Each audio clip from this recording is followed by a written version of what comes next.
يسرا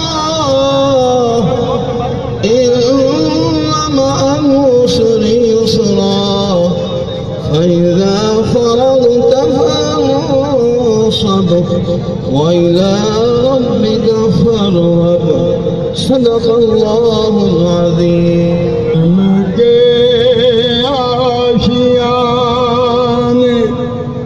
کی کیا بات ہے کرم کے آشیان کی کیا بات ہے آپ کے آستانے کی کیا بات ہے کرم کے آشیان کی کیا بات ہے آپ کے آستانے کی کیا بات ہے. تکبیر اللہ اکبر نعرہ رسالت امام مصطفیٰ میرے آقا کے یاروں کی کیا بات ہے آپ کے آستانے کی کیا بات ہے آستانے کی کیا بات ہے. میں ظہیر صاحب کو گاڑی پر آنے کے لیے جگہ عنایت فرمائیں.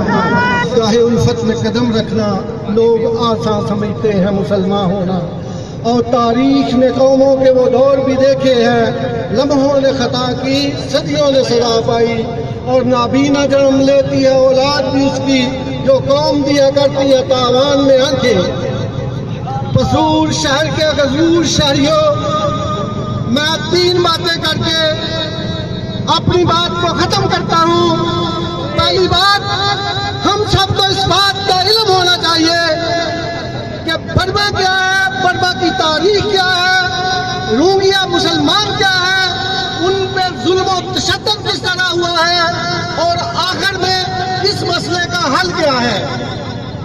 2 طبقات جن کے بارے میں نہایت احترام کے ساتھ کہتا ہوں کہ وہ معاملات کو بڑا پیچیدہ کر دیتے ہیں.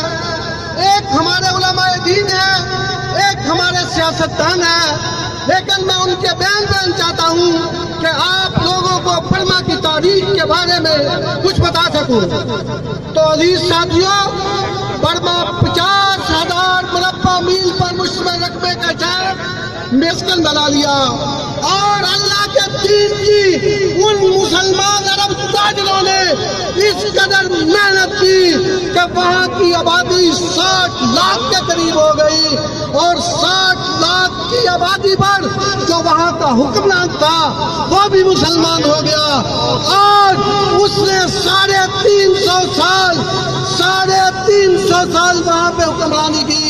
عزیز ساتھیوں، میں یہ کہتا ہوں کہ انسانیت کے اندر، دنیا کے اندر اللہ تعالیٰ نے انسانیت کے اصولوں، انسانیت کے عروج و زوال کا ایک ضابطہ، ایک اصول متعین کر دیا ہے، اور وہ اصول قرآن پاک کے اندر ہے.